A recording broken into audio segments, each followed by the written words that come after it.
तो वक्त हो चुका है आज की 25 महत्वपूर्ण बड़ी खबरों का। आइए जानते हैं 8 जून दिन शनिवार उत्तर प्रदेश समेत देश और दुनिया की सिलेक्टेड काम की 25 महत्वपूर्ण बड़ी खबरें बस 10 मिनट में। आप इस वीडियो को अंत तक देखिएगा, जानेंगे हर एक नई जानकारी। चलिए शुरू करते हैं।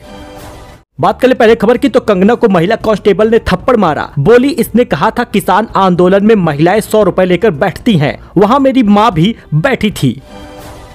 राहुल बोले, मोदी शाह ने निवेशकों के 30 लाख करोड़ डुबा दिए, ये सबसे बड़ा स्कैम है। भाजपा ने कहा लोग निवेश ना करें, राहुल इसके लिए बोल रहे। राहुल गांधी ने गुरुवार को प्रेस कॉन्फ्रेंस करके 4 जून रिजल्ट डे पर स्टॉक मार्केट की गिरावट को लेकर बड़ा घोटाला बताया। उन्होंने इसकी जेपीसी में जांच कराने की मांग की है। राहुल ने कहा कि 31 मई को भारी स्टॉक एक्टिविटी थी। ये वो लोग थे जो जानते थे कि कोई न कोई घपला हो रहा है। हजारों करोड़ यहाँ इन्वेस्ट हुए, 30 लाख करोड़ का नुकसान हुआ, रिटेल इन्वेस्टर का नुकसान हुआ है। ये हिंदुस्तान का सबसे बड़ा स्कैम है। तो जेडीयू टीडीपी के साथ कैसे लागू होगी मोदी की 100 डे का प्लान? मुस्लिम आरक्षण, यूसीसी, अग्निवीर पर सहमति नहीं बनी है, बीजेपी क्या झुकेगी? दोस्तों, प्लान तैयार था। तीसरी बार पीएम बनते ही नरेंद्र मोदी कौन कौन से बड़े फैसले लेंगे, फोकस क्या रहेगा, इसके लिए वर्क प्लान भी रेडी था। फिर 4 जून 2024 आए और हालात बदल गए। 400 पार तो दूर, बीजेपी ने बहुमत के आंकड़े भी नहीं छू पाए। एनडीए को बहुमत तो मिला है, लेकिन साथ ही मिले हैं गठबंधन के 2 मजबूत साथी टीडीपी और जेडीयू। इनके बिना फिलहाल बहुमत नहीं है और इन्हें इस 100 दिन के प्लान में कोई भी मंजूरी नहीं देखने को मिल रही। नीतीश कुमार और चंद्रबाबू नायडू कई बार uniform civil code, CAA, NRC, places of worship act को खत्म करने, मुस्लिम रिजर्वेशन और वन नेशन वन इलेक्शन का विरोध कर चुके हैं। हालांकि बीजेपी सूत्रों के मुताबिक पार्टी गठबंधन धर्म का पालन करेगी, लेकिन किसी की भी गैर जरूरी मांगों के आगे नहीं झुकेगी। बीजेपी ने प्लान बी पर भी काम शुरू कर दिया है और छोटे दलों समेत इंडिपेंडेंट कैंडिडेट से बात कर रही है।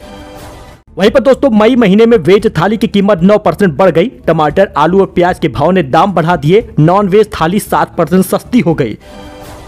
वही दोस्तों, लखनऊ में आंधी बारिश ने बढ़ा दी बिजली कटौती। 50 से ज्यादा बिजली खंभे डैमेज हुए। हाई टेंशन लाइन के तार टूट गए। 6 से 7 घंटे बत्ती गुल रही। दोस्तों, लखनऊ में चली तेज आंधी और बारिश की वजह से कई स्थानों पर बिजली के खंभे और तार टूट गए। पेड़ गिरने की वजह से बिजली सप्लाई में समस्या आ गई। बाबूगंज इलाके में दोपहर 3 बजे से बिजली चली गई और लगभग 10 बजे रात को आई है, यानी कि कुल मिलाकर 7 घंटे की कटौती हुई। आंधी और बारिश की वजह से 50 खंभे डैमेज हो गए थे। तो दोस्तों, रोडवेज बसों का लाइव अपडेट अब आप देख पाएंगे। अगले महीने लॉन्च होगा मोबाइल ऐप। 112 से जुड़ेगा पैनिक बटन। एक क्लिक पर सारी जानकारी आपको मिलेगी। अब यात्री यूपी रोडवेज बस की लाइव अपडेट ले सकते हैं। जून में परिवहन निगम की तरफ से यह सुविधा शुरू कर दी जा रही है। निगम मुख्यालय पर इस ऐप को लॉन्च करने की तैयारी की जा रही है। परिवहन निगम के अधिकारियों की माने तो तारीख का ऐलान भी जल्द ही किया जाएगा। इसके अलावा रोडवेज बसों में लगे पैनिक बटन का डायल 112 से जोड़ा जाएगा। इस संबंध में परिवहन निगम के अधिकारियों ने 112 से जोड़ने को लेकर बैठक भी की है। एक क्लिक में यात्रियों को मिलेगी सारी जानकारी। बसों की एडवांस बुकिंग भी इसी ऐप से होगी। तो आगरा में केआरके के खिलाफ केस दर्ज करने की मांग हो रही है। मायावती के खिलाफ टिप्पणी की थी। बसपा नेता बोली, भावनाएं आहत हुई है। बॉलीवुड एक्टर केआरके ने 5 जून को मायावती को लेकर सोशल मीडिया एक्स पर एक पोस्ट किया था और मामले का तूल पकड़ने के बाद उसने अपना ट्वीट तो डिलीट कर दिया। इस घटना के बाद बसपा के नेता और कार्यकर्ता बेहद गुस्से में दिखाई पड़ रहे हैं। दरअसल बिग बॉस फेम कमाल खान है जो केआरके के रूप में जाने जाते हैं और एक्स पर एक पोस्ट किया था, जिसके बाद ये विवाद छिड़ा है। सबसे बड़ा सवाल, काशी में मोदी का मार्जिन क्यों घट गया? 10 साल में 13,000 करोड़ का डेवलपमेंट हुआ। लोग बोले लोकल नेताओं ने प्लान फेल किया है। आपको पता ही होगा कि पूरे देश विदेश में चर्चा हो रही है कि कैसे बीजेपी अयोध्या में हार गई। वो बात तो अलग है, वहां पर धोखेबाजी हो गई, ऐसा लोगों का मानना है। ये मेरी पर्सनल पॉइंट ऑफ व्यू नहीं है। लेकिन काशी में मोदी को 10 लाख वोट से जिताने का प्लान अमित शाह ने बनाया था, लेकिन सारा प्लान विधायक, एमएलसी और मेयर ने फेल कर दिया। सब कुछ तय था कि 5 विधानसभा है, 2-2 लाख वोट दिलाया जाएगा, 10 लाख वोट होगा। विधायक से लेकर एमएलसी और मेयर भी सभी लोग घमंड में थे। सिर्फ इसी एक बात की चर्चा हो रही है कि जितने भी छोटे नेता कार्यकर्ता थे, ये सिर्फ मोदी और योगी के भरोसे थे और ये लोग घमंड में थे। ऐसा लग रहा था कि बनारस की जनता इनको वोट तो दे देगी। इन्हें लगता था कि बनारस के लोग इनके बंधुआ मजदूर हैं, ऐसा यहाँ के स्थानीय लोगों ने बयान दिया है। लेकिन इनमें से किसी ने मेहनत ही नहीं की। जितने नेता आए वे सिर्फ केवल सड़क पर घूमे, होटल में खाए, लेकिन जनता से मिलने पर ध्यान ही नहीं दिया। यही वजह है कि जनता निकल कर वोट नहीं दी और बीजेपी के सबसे बड़े नेता प्रधानमंत्री मोदी कम वोट के मार्जिन से जीते हैं। आपको बता दें 3 फेज की गिनती तक तो प्रधानमंत्री मोदी पीछे चल रहे थे, यानी कि यहाँ पर भी डर बना हुआ था कि कहीं अयोध्या की तरह बनारस भी न हार जाए। यह कहते हैं गोदौलिया में विकास यादव, वो भी गुस्से में। हमने पूछा क्या काशी में इतने ही डेवलपमेंट नहीं हुए कि लोग वोट दे देते? विकास भोजपुरी में कहते हैं काशी में विकास तो भइल, काशी विश्वनाथ कॉरिडोर देखला, नमो घाट बाबतपुर देखला, मंडुआडीह में बनारस स्टेशन भव्य बन गई, अब विकास ना रुकल, सांसद तो बनिए देवल गई। मतलब उनका इस प्रकार से भोजपुरी में ये बयान आया है। फिलहाल विकास के इन शब्दों में काशी में हुए बदलाव की वजह समझ में आती है। काशी को पूरे देश में गंगा नदी और काशी विश्वनाथ धाम से लोग जानते हैं, लेकिन इस बार 1,52,000 वोट से जीते हैं, बाल बाल बचे हैं। देव दीपावली में वाराणसी में शुरू होगा सिटी रोपवे। दोस्तों ट्रैफिक की समस्या से मिलेगी निजात। पहले सेक्शन कैंट रेलवे स्टेशन से रथ यात्रा तक काम होगा शुरू।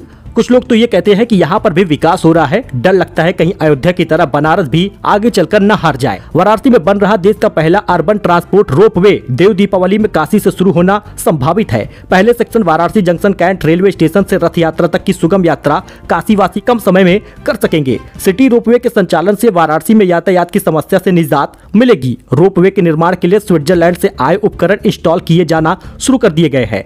807 करोड़ रुपए की लागत से वाराणसी में रोपवे का निर्माण हो रहा है। यह काम स्विट्जरलैंड आधारित कंपनी बार्थोलेट कर रही है। देव दीपावली में पर्यटक जब वाराणसी आएंगे तो रोपवे से यात्रा कर सकेंगे। तो 80 घाट के सभी फूड स्ट्रीट दुकानों का आवंटन निरस्त कर दिया गया है। निर्धारित मानक के अनुसार नहीं हो रहा था संचालन, नगर आयुक्त ने की है कार्रवाई। वहीं सिद्धनाथ मंदिर कॉरिडोर निर्माण में रोड़ा पड़ा है। कानपुर में प्राइवेट जमीन पर नंदी की प्रतिमा लगाने पर आपत्ति जताई गई, काम रुका, नाली फुटपाथ पर भी विवाद मचा है। सिद्धनाथ मंदिर कॉरिडोर के कई कार्य रुक गए हैं। प्राइवेट जमीन होने की वजह से नंदी की प्रतिमा लगाने से मालिक ने आपत्ति जताई है और काम रुकवा दिया है।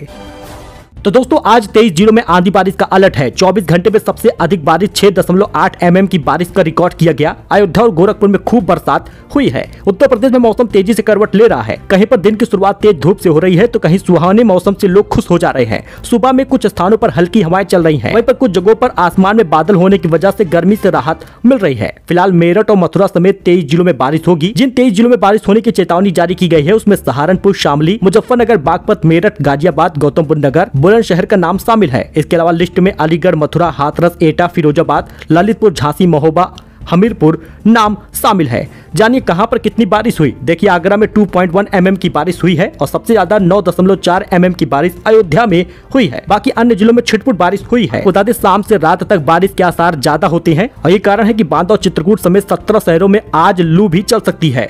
कल से 3 दिनों तक हीट वेव का अलर्ट है। 8 जून को बता दें तो इन जिलों में अलर्ट है लू का। 9 जून को आप यहाँ पे देख सकते हैं कितने जिलों में लू का अलर्ट है। बाकी 10 जून को लखनऊ, बाराबंकी, अलीगढ़, हाथरस वगैरह और सुल्तानपुर में भी लू का अलर्ट रहेगा।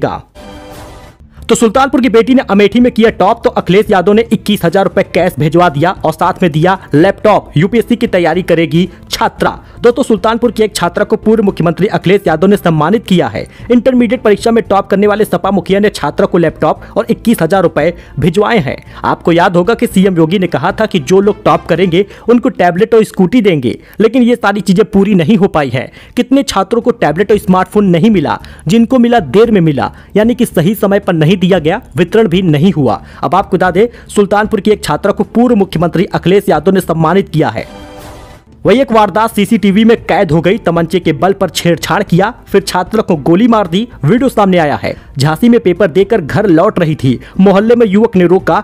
लड़की हाथ जोड़कर मिन्नतें कर रही थी, लेकिन लड़के ने गोली मार दी। आप वीडियो के फुटेज में देख भी सकते हैं। झांसी में एक तरफा प्यार में सिरफिरे युवक ने बड़ी वारदात कर दी है। उसने पेपर देकर लौट रही छात्रा को सरे रहा तमंचे के बल पर रोक लिया। हाथ पकड़कर उसने जोर जबरदस्ती करना शुरू कर दिया। कभी छात्रा को गोली मारने की धमकी देता तो कभी खुद को भी गोली मारने की कोशिश करता। छात्रा हाथ जोड़कर छोड़ने की गुहार लगाती रही, लेकिन बेखौफ बदमाश ने छात्रा को गोली मार दी। शर्मनाक घटना भी सामने आ रही है। गोरखपुर में लग गया होर्डिंग, घमंड टूटने का बधाई। लोकसभा चुनाव खत्म होते ही शहर भर में लग गई है होर्डिंग। नगर निगम ने नोटिस देकर उतरवाया है। दोस्तों गोरखपुर में लोकसभा चुनाव खत्म होते ही शहर भर में विवादित होर्डिंग लगा दी गई है। शहर में कई जगहों पर तंज कसने के लिए बड़े बड़े होर्डिंग लगा दिए गए हैं, जिस पर लिखा है घमंड टूटने की बधाई। गोपाल राय बोले कांग्रेस आम आदमी पार्टी गठबंधन सिर्फ लोकसभा चुनाव तक था, विधानसभा चुनाव अकेले लड़ेंगे। भाजपा बोली यह मतलब की दोस्ती थी। वही तमिलनाडु में अन्नामलाई की तस्वीर पहनाकर बकरा काटा गया है। अन्नामलाई बोले मैं कोयम्बटूर में ही हूं, बकरे की जान बख्श देते। आप फुटेज देख सकते हैं कितनी निर्मम हत्या की गई है। तो दोस्तों गोल्ड सिल्वर प्राइस के बारे में जान लीजिए, क्योंकि चांदी के दाम 2000 रुपए तक की तेजी देखी गई है। 90,643 रुपए प्रति किलोग्राम बिक रहा है चांदी। सोना भी लगभग 73,000 के करीब पहुंच गया है। सोने चांदी की कीमत में लगातार बढ़ोतरी हो रही है। IBJ की रिपोर्ट के अनुसार 10 ग्राम 24 कैरेट का सोना 871 रुपए महंगा हुआ, 72,857 का मिलेगा। चांदी 2,113 रुपए महंगी हुई, 1 किलो 90,643 की मिलेगी। वही बाबा दरबार में काशी वासियों के लिए एक द्वार की मांग की जा रही है। काशी विश्वनाथ मंदिर में काशी वासियों के दर्शन के लिए प्रस्तावित एक द्वार व्यवस्था लागू करने की मांग अब जोर पकड़ लिया है। आपको बता दें दोस्तों, लगातार इसकी मांग की जा रही है। कहा गया है कि सोमवार तक यह व्यवस्था नहीं लागू हुआ तो कांग्रेस जन मंदिर के द्वार पर भूख हड़ताल करेंगे। तो वृद्धावस्था पेंशन पाने वालों के लिए बड़ी खुशखबरी है। आपको बता दें कि इसी जून में मिल जाएगा पहले तिमाही का पेंशन 3000 रुपए। पहली बार यूपी के वृद्धाश्रम के बुजुर्गों को भी जून में ही पहुंचा दी जाएगी पहली तिमाही की पेंशन कुल 3000 रुपए। दोस्तों आपको बता दें, समाज कल्याण निदेशालय के प्रस्ताव पर शासन की मंजूरी के बाद करीब 4000 बुजुर्गों को पेंशन देने का रास्ता साफ हो गया है। हालांकि ये एक वृद्धावस्था लोग हैं जिनको पेंशन मिलेगी। इन बुजुर्गों को पहली तिमाही के 3000 रुपए दिए जाएंगे। जून में खाते में पैसा पहुंच जाएगा। अगर आपको भी वृद्धा पेंशन मिलता है या दिव्यांग पेंशन मिलता है तो इसी जून में मिल जाएगा। समाज कल्याण निदेशालय की तरफ से ये खबर सामने आ गई है। हालांकि जो 4000 बुजुर्गों की बात की जा रही है, ये लोग वृद्धाश्रम में रहते हैं, इनके खाते में भी पैसा पहुंच जाएगा। नया आवेदन हुआ है दोस्तों, 9 लाख से अधिक लोगों का आवेदन नया हुआ है। अब इन लोगों को भी पेंशन मिलेगा। जून में ही खाते में पैसा आ जाएगा। हर महीने बुजुर्गों को 1000 रुपए मिलता है, 3000 रुपए मिलेगा। इस बार भी बताया जा रहा है कि जून में बढ़ी हुई राशि मिलेगी। अप्रैल मई जून का 1500 रुपए मिलेगा, कुल 45 रुपए हाथ में आएगा।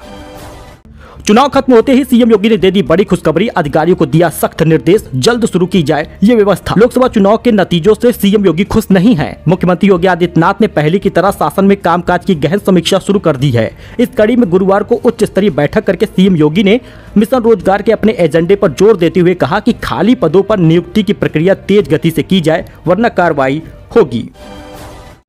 तो दोस्तों ये कुछ अपडेट था, नई जानकारी थी। आई होप कि आपको ये पसंद आया होगा। मिलते हैं एक नए वीडियो में नई जानकारी के साथ। फिलहाल के लिए इतना ही। धन्यवाद।